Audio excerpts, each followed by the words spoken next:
Hariom serial number 2911. હવે અહીંયા ઉપવાસ વિશે શ્લોકો છે. હવે એ શ્લોકોની અંદર એનું રહસ્ય સમજવું જરૂરી છે. પ્રથમ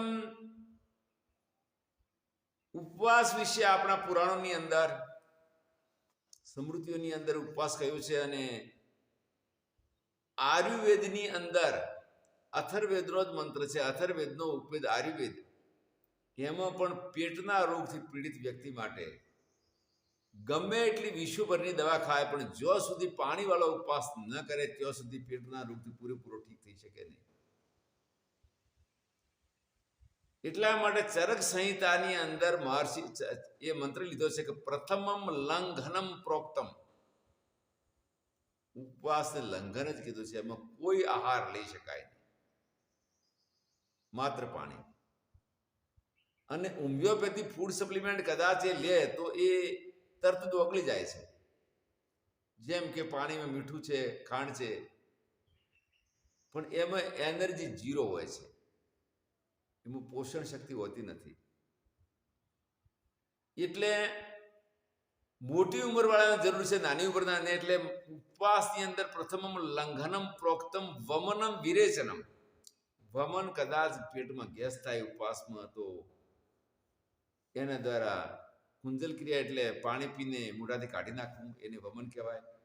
એને સરળ કરવા માટે એક દંડ ધોતી કાઢી, એટલે પાણી પી અને રબરની પાઇપ પેટમાં નાખીને વાંકો વળે એટલે પાણી બધું નીકળી જાય, એને કે દંડ ધોતી. અને કદાચ કબજી રહે ને પેટમાં દર્દ થતું હોય અને ખ્યાલ આવે કે ભાઈ આ પેટ હવે ઉપવાસની અંદર સાફ થઈ શકશે નહીં, એનીમાં જરૂરી છે, તો એનીમાં લઈ અને પેટને સાફ કરી દે તો એને કહેવાય વિરેચન. કોઈ જાતનો જુલાબ ન લે ને આ રીતે ઉપવાસ કરે તો પાચન તંત્રને આરામ મળે અને પેટ રોગથી વ્યક્તિ આગળ ઠીક થાય અને પછી દવા એને કામ કરે. એ સાથે સાથે વિષયા વિનિવર્તન તે નિરાહાર હશે ને એને ગીતામાં પણ કહ્યું છે કે ભાઈ નિરાહારથી વિષય તો શાંત થઈ જશે, પરંતુ એની રસોપ્ય છે પરમ દ્રષ્ટવાની અર્થે બ્રહ્મ જ્ઞાન વગર એની સૂક્ષ્મ વાસના જશે નહીં. એટલે એક બાજુ વિવેક અને બીજું વૈરાગ બંને દ્વારા બ્રહ્મ જ્ઞાન થાય ને વારંવાર વિષયાશક્તિ વ્યક્તિ કદાચ વેદાંતનું અધ્યયન કરે તો પણ એની વેદાંત દ્રઢ થતું નથી. ઉલટા ડાયાબિટીસ, બ્લડ પ્રેશર જેવા રોગો થઈ શકે છે. તો ઉપવાસ કરનાર વ્યક્તિને પણ એની સાથે પોતાની નિષ્ઠા પણ જરૂરી છે. અને એ નિષ્ઠા માટેના આગળના શ્લોકો છે. સાથે લાંબા ઉપવાસ, શરીરનું શોષણ તપસા અનાશ કે ન. શરીર એવું તપ એવું જોઈએ કે શરીરનો નાશ કરનાર ન હોય. અને ઉપવાસ અમુક સમયે નુકસાનદાયક પણ છે. એના ઉપર મારી બુક છે 3 ભાષામાં, હિન્દી, ગુજરાતી અને ઇંગ્લિશમાં, ઉપવાસથી આરોગ્યની તરફ. તો સિરિયલ નંબર 2911 કહે છે સ્કંદ પુરાણમાં, ઉપાવૃતસ્તુ પાપેભ્યો યસ્તુ વાસો ગુણૈ સહ ઉપવાસ સવિજ્ઞેયો ન શરીરસ્ય શોષણમ. પાપોથી ઉપ અર્થાત દૂર થવું, દૂર જવું, અને વાસ એટલે નજીક. ઉપ એટલે ઉપરામ અને વાસ એટલે પાસે. તો પાપોથી ઉપરામ થવું અને ગુણોની સાથે આપણે સહયોગ મારીને વાસ કરવો. કારણ કે બંને એક સાથે રહી શકે નહીં. દુર્ગુણ અને સગુણ એકબીજાથી વિરુદ્ધ છે. એમ પાપોથી દૂર થઈ અને સદગુણો સાથે જેનો વાસ કરવો એને કહે છે કે ઉપવાસ. આ પણ ગૌણી વર્તી લક્ષણાથી, જેમ કે સિંહો દેવદત્ત, હવે સિંહ તો પશુ છે ને દેવદત્ત માનવ છે, તો એમાં બેને તો એકતા બને નહીં, પણ બંનેમાં શૌર્યની એકતા બને કે દેવદત્ત કેવો કે સિંહ જેવો, અને એટલા માટે ક્ષત્રિયોમાં સિંહ શબ્દ નામની પાછળ લગાવે છે, એટલે શૂરવીરતાનો બોધક સિંહ શબ્દ છે. એમ આ જે ઉપવાસની વાત કરી કે પાપોથી દૂર થઈ અને ગુણો સાથે વાસ કરવો, એ ઉપવાસ છે. પરંતુ ઉપવાસ કરનાર વ્યક્તિમાં આ લક્ષણ ન ઘટે. જેમ પાપ વૃત્તિ એની બની રહે, ઉપવાસ કદાચ આરોગ્ય માટે કરી દે, અથવા ઉપવાસ કરીને પણ પાછું શાસ્ત્રીય જીવન ન જીવે, અનીતિ પૂર્વક ધનને પાર્જન કરવું, અનીતિપૂર્વક કોઈને દંડ હેરાન કરવું, અથવા એને નુકસાન પહોંચાડવું, આ પ્રકારના પાપ કર્મો સાથે એનો ઉપવાસ સફળ થતો નથી. માટે ઉપવાસ કરનાર વ્યક્તિને આ શ્લોકને લક્ષ્ય રાખવાનો કે ભાઈ ઉપવાસ પરિપૂર્ણ અને નિષ્ઠાત્મક બનાવો, તો પાપોથી ઉપરામ થઈ અને ગુણો સાથે વાસ કરવાનો. એટલે ઉપવાસ સ વિજ્ઞેયો ન શરીરસ્ય શોષણમ. અને એને ઉપવાસ કે બીજું શરીરનું શોષણ ઉપવાસમાં થતું નથી, લાંબા ઉપવાસમાં થાય છે. લાંબા ઉપવાસ જેમ કે કોઈ 8 દિવસના કરે, કોઈ 21 દિવસના કરે, તો કોઈ 40 દિવસના કરે. એમાં આવા લાંબા ઉપવાસ જૈન મતમાં એમના જૈન સિદ્ધાંતો અનુસાર કરતા હોય, અને સનાતનમાં ઘણી વખત નવરાત્રના આવા ઉપવાસ કરે કે 9 નવરાત્ર માત્ર પાણી ઉપર રહેવું. તો આવું અર્થ ન કરતા. કારણ કે ઉપવાસ હું એક દિવસ તો કરતો હતો, ક્યારેક 2 દિવસના ભેગા કરવા મળ્યો, ત્યારે મારે 1 જાન્યુઆરી 2003માં 3 દિવસ કોમામાં રહેવું પડ્યું હતું. અને જ્યારે તપાસ કરી, લોહી ચેક કર્યું, તો એની અંદર ન્યુટ્રિશન બધા જતા રહ્યા. ડોક્ટરે કીધું કે મહાત્માને કોઈ રોગ નથી, મહાત્મા વૈકુંઠ જવાની તૈયારી કર્યા અને રિઝર્વેશન હજુ સુધી વેઇટિંગમાં છે, કન્ફર્મ થયું નથી. એ વખતેમાં અનંતાનંદે ત્યાં આગળ હોસ્પિટલમાં ભરતી કરીને પાછા હોસ્પિટલ લાવી દીધા.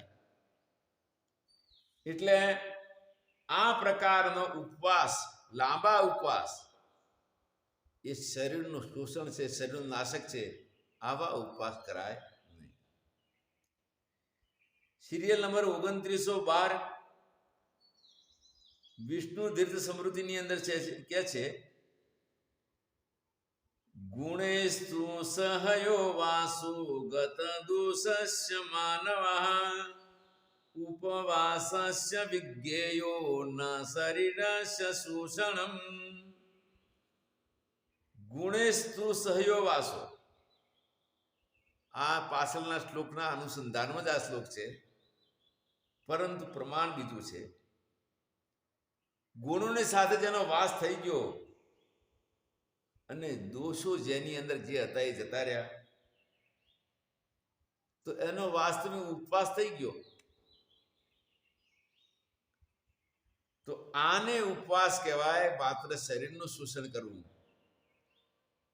અને આ ગુણો ન અપનાવવા, દુરાચરણ ન નીકળવું, એ સાચો ઉપવાસ ગણાય નહીં. ભવિષ્ય પુરાણમાં આગળ કહે છે, એ પણ આના સંધાનમાં જ છે. એકથી બીજા શ્લોક ના અનુસંધાનનો પ્રમાણો અલગ અલગ છે. અહીંયા તમને એમ લાગે કે ભાઈ આ એકની એક વાત વારંવાર કરવી એ પુનરુક્તિ કહેવાય, પરંતુ ભિન્ન ભિન્ન પુરાણો શાસ્ત્રોમાં જે પ્રમાણો મળતા હોય, એ પ્રમાણોથી આપણે આ વાતને વધારે મજબૂત બનાવી, એ પુનરુક્તિ કે અતિશયોક્તિ નથી. ઉપવૃત્તસ્તુ પાપેભ્યો યસ્તુ વાસો ગુણેશઃ ઉપવાસ સવિજ્ઞેય સર્વભોગ વિવર્જિત.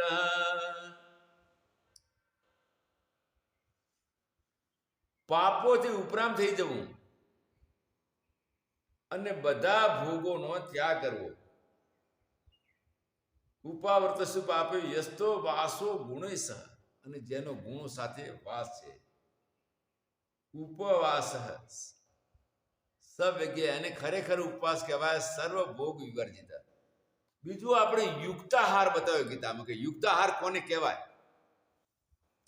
તો યુક્તાહારની સ્પષ્ટતા એ બતાવે છે કે સખ્ત કામ કરનાર વ્યક્તિ માટે 3 ટાઈમ, પથ્થર તોડવા, મોટા મોટા પથ્થર તોડવા સિવાય પણ અતિ પરિશ્રમ જાય, બોરી એકથી બોરી બીજી બોરી ઉઠાવીને દૂર ફેંકવી, આવું ખૂબ જ સખ્ત, એટલે પહેલવાની જેવું. અને જે લોકો 3-4 કલાક કુસ્તી કરતા હોય, આ લોકોને પોતાના શરીરની અંદર અધિક શક્તિની જરૂર છે. એ લોકો માટે યુક્તાહાર અજીર્ણ રહિત 3 વાર પણ લઈ શકે. એ પછી મધ્યમ કાર્ય કરવા વાળા હોય તો મધ્યમ કાર્ય કરવા વાળાઓ પોતાના મધ્યમ કાર્યની અંદર એક વાર સાધારણ નાસ્તા જેવું, અને હાજે અજીર્ણ રહિત ભરપૂર ભોજન, એટલે અજીર્ણ ન થાય અને પેટ ભરીને ભોજન કરી શકાય એવું ભોજન કરવાનું, આ એના માટે યુક્તાહાર છે. અને ઓફિસનું કામ કરવા વાળા હોય અને જે સાધના ભજન કરતા હોય, આશ્રમમાં રહીને સત્સંગ પ્રવચન કરતા હોય, એને 24 કલાકની અંદર એક જ વાર એકાસન ભોજન, એ પણ અજીર્ણ રહિત, આ કહેવાય યુક્તાહાર. આવા યુક્તાહારી વ્યક્તિઓને સુગર, પ્રેશર, કોલેસ્ટ્રોલ બની શકતું નથી. ભોજનમાં પણ પાછું ગરિષ્ઠતા ન હોય, મધ્યમ પ્રકારનો હોય. તો એ પ્રકારે જે વ્યક્તિ એક ટાઈમ ભોજન કરે રોગથી બચી જાય, પરંતુ એના પણ સંસ્કાર ઉપરામ થવા માટે વચ્ચે એકાદશી છે, શુક્લ પક્ષની તૃતીયા છે, કૃષ્ણ પક્ષની અંદર એકાદશી, અષ્ટમી, શિવરાત્રી, સંકટી ચતુર્થી, આ બધી તિથિઓ આવે છે. તો તિથિનો પણ એકાદ દિવસના ઉપવાસથી કોઈ તકલીફ થતી નથી. આવા ઉપવાસ હું છેલ્લા 27 વર્ષથી કરું છું. અને જેનાથી મારો અસાધ્ય રોગ IBS હતું, એનો ભાગ્ય જ કોઈ વખત અનુભવ થાય, બાકી થતો નથી. અને ઉપવાસ વાળા દિવસે પરમાત્મા વગર કીધે એવી શક્તિ આપે, ધ્યાન પણ સારું લાગે. પરંતુ જ્યાં સુધી જીવન છે ત્યાં સુધી શરીર તો આ નથી જ જીવિત રહેવાનું છે, એટલે અન્ન લેવું પડે. તો એમાં સર્વભોગ વિવર્જિત વૈરાગની વૃદ્ધિ કરનાર છે, સમયનો પણ વધારો કરનાર છે. વળી કોઈ સામગ્રીની જરૂર નથી. જેમ આપણે રુદ્રાભિષેક કરવો હોય તો એના માટે દૂધમાં થોડી ખાંડ, શ્રીંગી, આ બધી સામગ્રીની જરૂર પડે, સમયની પણ જરૂર પડે. આ તો સમયનો બચાવ કરે છે. અગ્નિ પુરાણમાં કહે છે, સિરિયલ નંબર 2914, ઉપાવૃત્તસ્ય પાપેભ્યો યસ્તુ વાસો ગુણૈ સહ ઉપવાસ સસર વિજ્ઞેય સર્વભોગ વિવર્જિત. સર્વ પાપોથી બચી અને ગુણો સાથે વાસ કરવો, એનું નામ ઉપવાસ કહેવાય. બધા ભોગથી વિવર્જિત, જે પાછળ આપણે અગ્નિ ભવિષ્ય પુરાણમાં જે શ્લોક હતો એવો જ આ શ્લોક છે, એનો અર્થ પણ ત્યાં આગળ આપણે કરી ચૂક્યા છીએ. સિરિયલ નંબર 2915 અગ્નિ પુરાણમાં કહે છે. હવે સામાન્ય ધર્મોની વાત કરે છે, અને એવા વ્રતો આજીવન માટે, ક્યારે પણ આ વ્રતોમાં ક્ષતિ થવી જોઈએ નહીં. ક્ષમા, સત્ય, દયા, દાનમ, શૌચમિન્દ્રિય નિગ્રહ, દેવ પૂજાગ્નિહરણમ, સંતોષોસ્તેયમેવ ચ, સર્વવ્રતે સ્વયં ધર્મ, સામાન્યો દશધા સ્મૃત. બધા વ્રતોની અંદર ક્ષમા એટલે આપણા પ્રત્યે કોઈ કઠોર બોલી જાય થોડું, તો પણ વેરભાવ ન રાખવો, એનું નામ ક્ષમા. અથવા થોડા ઘણી કોઈ આપણે નુકસાન પહોંચાડતા પણ આપણે ક્ષમા ભાવથી એને માફ કરી અને કલહ ન વધારવો, આની કહેવાય ક્ષમા.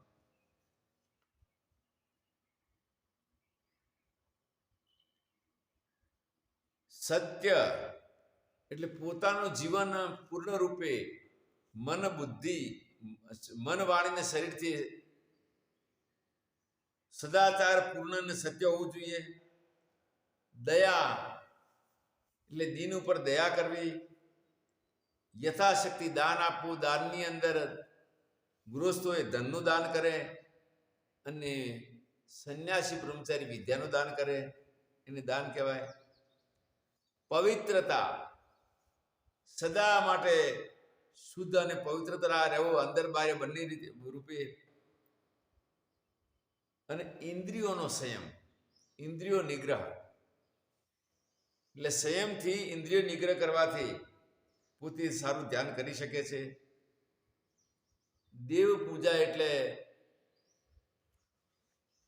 શિવપુરાણની અંદર સંન્યાસી માટે પણ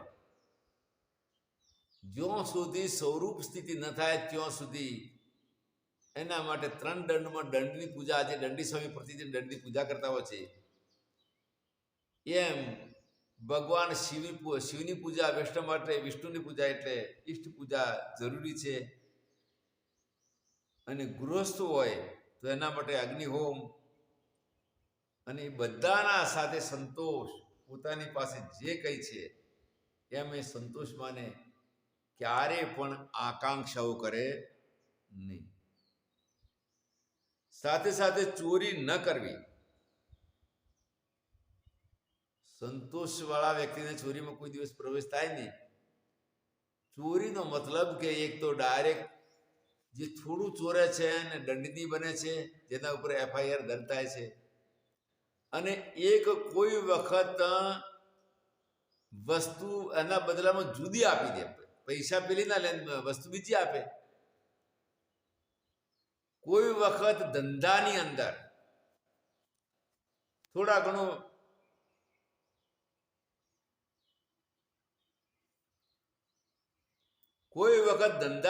થોડા ઘણો ભેળસેળ કરે, અથવા વસ્તુના બદલામાં કંઈ બીજી વસ્તુ આપે, અથવા વિશ્વાસપૂર્ણ જે વસ્તુને ખબર છે કે આ વસ્તુમાં કંઈ ખરાબી છે અને એના બદલામાં સારી વસ્તુ કહીને આપવી, આ પ્રકારની ચોરી ન કરવી. ચોરી ન કરવી, આ 10 પ્રકારના ધર્મો રહેલા છે. એટલે એ ધર્મો સાધારણ ધર્મો દરેક માટે પાળવા યોગ્ય છે.